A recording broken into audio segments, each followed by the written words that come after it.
وبرکاتہ۔ آج میں آپ کے سامنے BHP میڈیا ہاؤس کے پلیٹ فارم سے آپ کے سامنے مخاطب ہوں۔ میرے مخاطب ہونے کی وجہ گمبھیر صورتحال ہے ہمارے ملک کی۔ جیسا کہ آپ دیکھ رہے ہیں، حق خطیب اور سید اقرار الحسن شاہ صاحب کے مابین ایک مکالمہ، ایک ڈیبیٹ، ایک ڈسکشن۔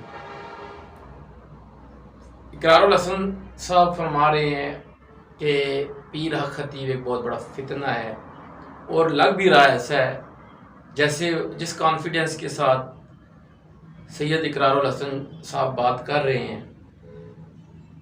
100% عام سوچ رکھنے والا آدمی یہ سمجھ سکتا ہے کہ اقرار الحسن صاحب کی بات میں بڑا وزن ہے، پرفیکٹ بات کر رہا ہے، ایک نمبر بات کر رہا ہے۔ اور جیسا کہ آج میں ان کی ویڈیوز دیکھ رہا تھا تو مجھے محسوس ہوا کہ یار اس بندے میں ایک درد دل ہے۔ یہ چاہتا ہے کہ ہمارا فرد واحد، ہمارا ملک فرد واحد سے لے کر اجتماعیت تک ٹھیک ہو جائے۔ میری بھی اللہ پاک سے دعا ہے کہ اللہ پاک اقرار الحسن صاحب کو ان کے مشن میں کامیاب کرے، کامران کرے۔ ہماری دعائیں سید اقرار الحسن شاہ صاحب کے ساتھ ہیں۔ لیکن دوسرا پہلو یہ بھی ہے جو کہ میں سمجھتا ہوں کہ BHP میڈیا جو کہ پاکستان کی آواز ہے، وہ یہ چاہتی ہے کہ غریب عوام کی آواز بنا جائے، پاکستانی کی آواز بنا جائے۔ ابھی سننے میں آ رہا ہے کہ گیس کی قیمتیں بڑھنے لگی ہیں، پیٹرول کی قیمتیں بڑھنے لگی ہیں، مہنگائی کا ایک طوفان آنے والا ہے۔ اس پر اقرار الحسن صاحب سے میں ریکویسٹ کروں گا کہ آپ اس پر بھی یہی جد و جہد کریں۔ ہم آپ کے ساتھ کھڑے ہیں۔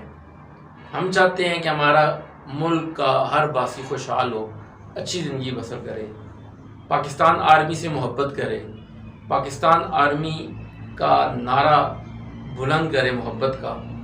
تو یہ اسی صورت میں پوسیبل ہوگا کہ جب اسے یونٹی فیتھ ڈسپلن، پاکستان سے محبت، پاکستان کے اداروں سے محبت، پاکستان کی عوام سے محبت، یہ درس پڑھایا جائے گا۔ BHP میڈیا ہاؤس اسی درس کو فوکس کر رہا ہے، اسی درس پہ چلے گا اور اسی مشن کو، اسی ویژن کو ہر پاکستانی تک پہنچائے گا۔ تو میں دعا گو ہوں سید اقرار الحسن صاحب کے لیے کہ وہ اپنے مشن میں، اپنے کاز میں کامیاب ہوں، اور اس کے بعد اس چیز پر بھی وہ نظر رکھیں